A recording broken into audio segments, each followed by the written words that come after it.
Welcome back to Yuri's Box. In this video, I'm going to talk about TLT and the economic data that got released today. If you like this kind of content, consider leaving a like, and as usual, nothing in this video is financial advice.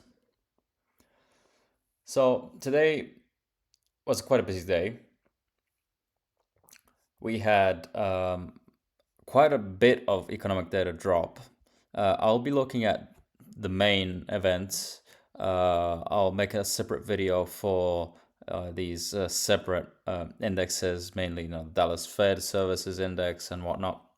I'll be looking at really at the JOLTs report, the ISM, and as well the S&P PMI final read for the month of March.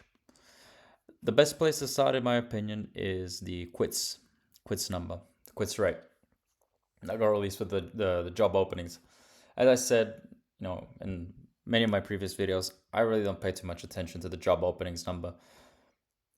Overall, it's a noisy number, first thing, and it really doesn't give you much insight into, what is ahead. The only way you can get something of value out of it, in my opinion, is, well, the direction of it. All right. So are we on the uptrend? All right. Like we were going from July April of 2020 up until March of 2022, or are we trending downwards? Right. That's the only thing you can really get out of it, in my opinion. What I really pay attention to is the quits rate, which I'm fairly certain they revised this lower, because I'm now that I see it, I remember seeing 2.1, but in any case, I'm talking about January, that is. But in any case, February's quits rate came in at 2%, which I was expecting something like that. Given the fact that inflation had come down just a bit in February, nothing too dramatic. But again, if you look, there is a fairly nice correlation between the quits rate and the inflation rate. And the reason for that is quite simple. If people are feeling more confident about things, perhaps they see more opportunities, they change jobs more, that drives growth, wage gains up, more that feeds into consumption goes up, you push up prices. So that's that. The sad thing about this number really is that the quits rate that got released today is for the month of February. So, it's already old news. So, again, you really can't do much with it. That as far as the JOLTS report is concerned. It was a miss overall, but nothing too dramatic. And again, the added downside that it's February's data, so you can't really say too much about it or read too much into it. After that, we got ISM. Now, as I said in my previous video, when I talk about ISM, it is usually a bit more on the negative side.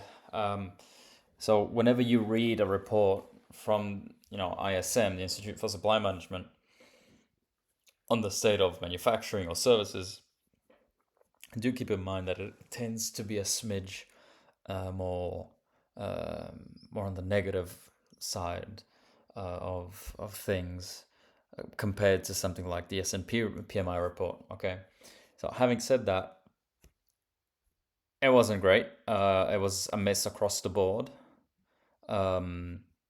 We had expectations at 50.3. Actual number came in at 49.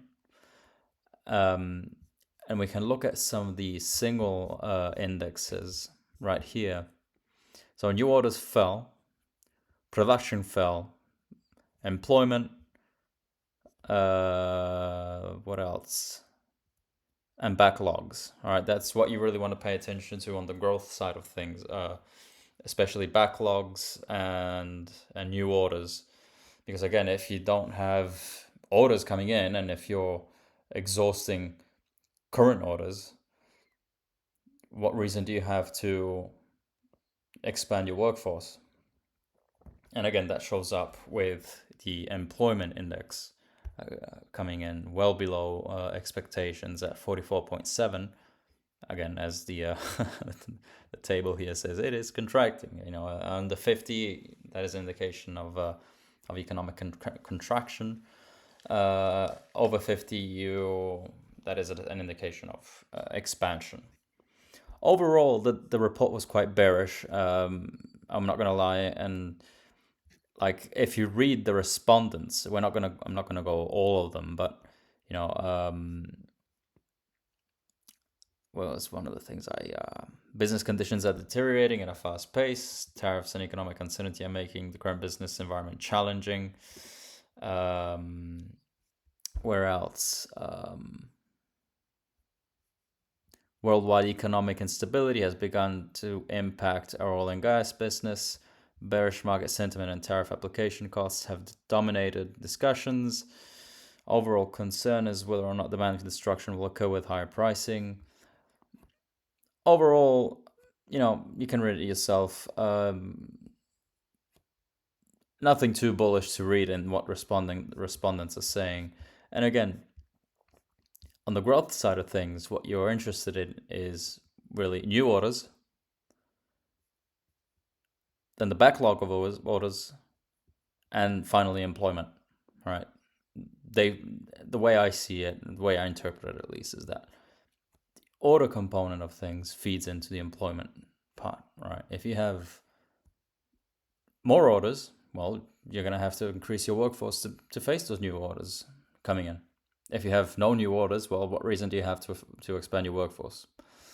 So again, overall, it wasn't a pretty picture painted in the ISM report.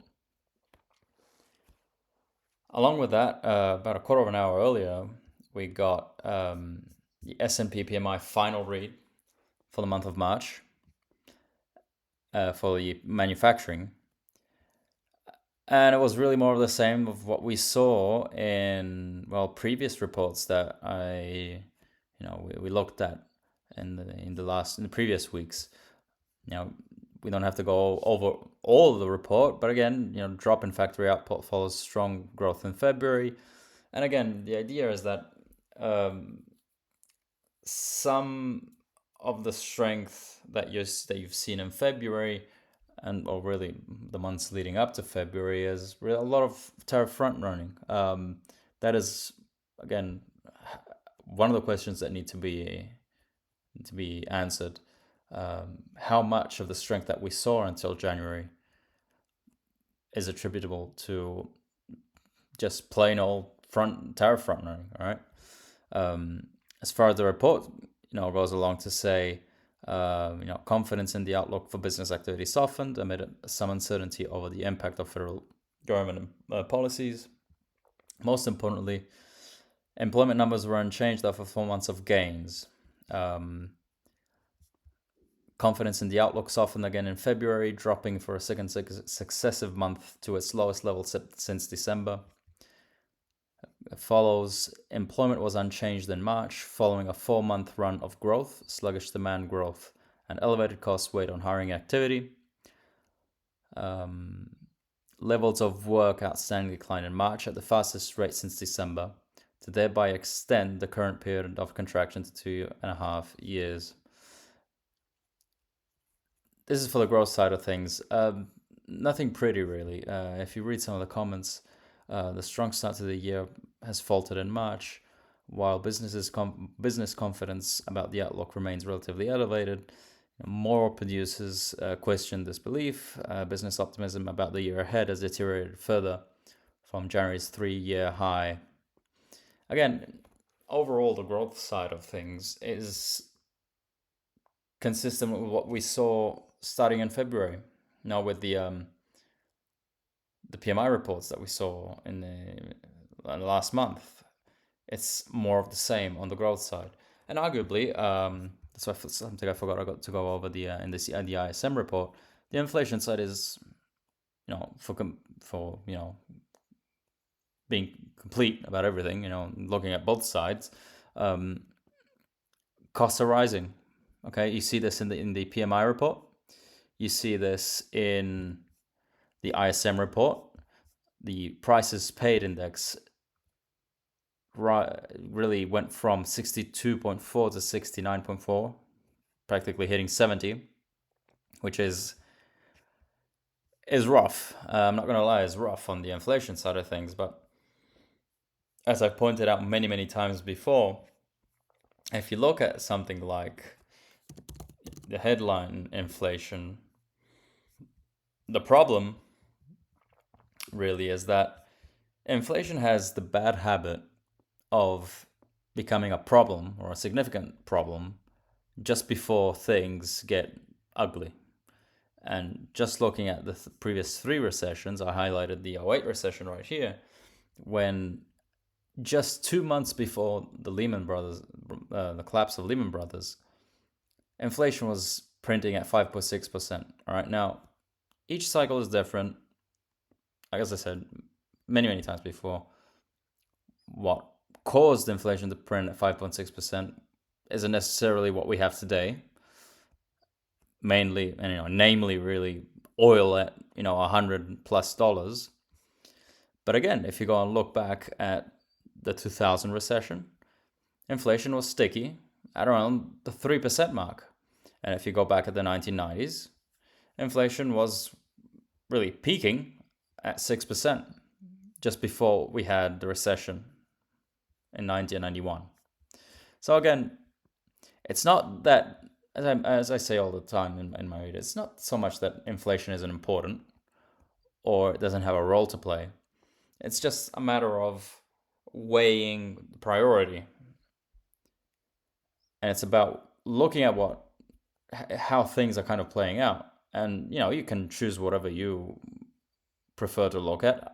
I prefer to look at something like the quits rate. I think that a lot of the quits rate says a lot of the current state of affairs, because the way I treat the quits rate, as I said many times in my previous videos, is that it is a survey of, how people are feeling without all of the noise associated with, everything with that comes with surveys, really, like the University of Michigan. You ask people for people's opinion, they'll give you their opinion. And that can be easily skewed by political bias. All right. You don't have that with the quits rate. If people are quitting their job, it's because they see a healthy job market. They see the possibility of perhaps switching jobs, and that and all the goodies that come with that I pointed out in my previous videos. So again, just to tie everything together, it's a matter of weighing your priorities, getting your priorities straight. And I think that at this point of the cycle, it pays to look at the growth side of things more than inflation. I think that having the heightened inflation fears that still linger at least in the financial media, is a form of inflation PTSD at this point. It's not 2022. We lack a key ingredient that made 2022 possible, which was the quits rate skyrocketing, which fed into wage growth, which allowed really labor market participants to bid up goods and make inflation really possible at the levels that we saw. Now, granted, there were other problems as well. We constricted supply chains, and at the same time, we handed out a bunch of goodies to everybody. So that definitely didn't help. But in any case, the fact that the quits rate is at cycle lows tells you that wage growth is likely to stay sluggish.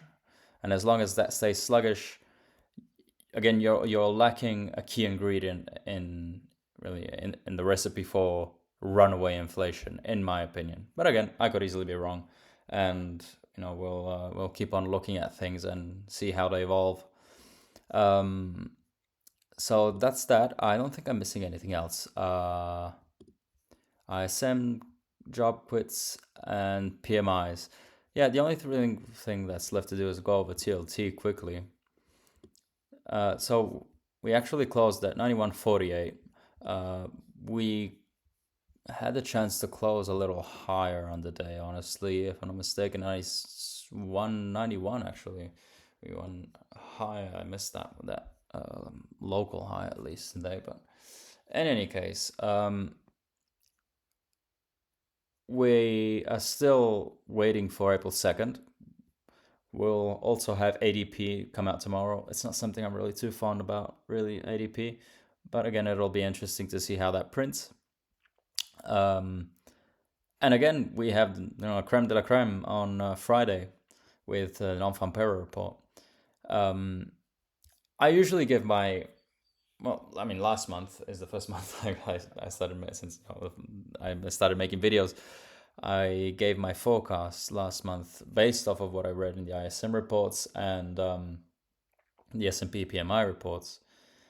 And I remember I gave 105 on non-farm payrolls and 4.1 on unemployment. I got the unemployment rate right. I was a bit more too pessimistic on the non-farm payroll report. Now, as far as that is concerned, I'll make a separate video on Thursday, simply because I want to wait to see how the final read for the month of March for initial jobless claims comes in, and really this side to get, really I'll come up with a number then for the unemployment rate and non-farm payroll report. What I will say is that at the very least, what these reports have been pointing to, they seem to take off the table a chance of some ridiculous number like 250k or 300k, something that we've been accustomed in the last few years. However, I don't remember which report it was. Perhaps I can't remember right now on the top of my head. There was talk about the weather being having an effect on things. I think it was the PMI report, if I'm not mistaken, and actually things rebounding a bit in March.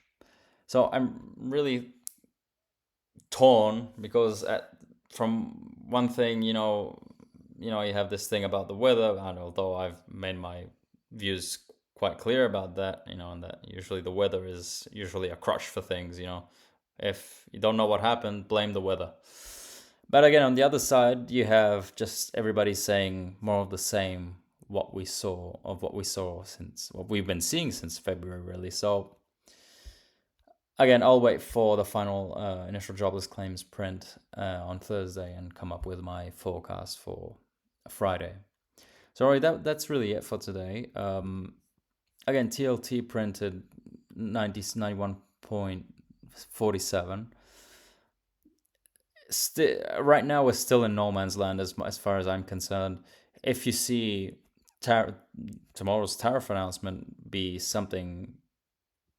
shocker, potentially risk off continues and gets exacerbated, and potentially you see a breakout of this, whatever formation you want to call it. You can call it a bull flag, you can call it a cup and handle, you can call it perhaps even an inverse head and shoulders right here, if you really want to get creative. But as I say many times, it's not the time to look at technicals, in my opinion. It's just a matter of looking at what happens.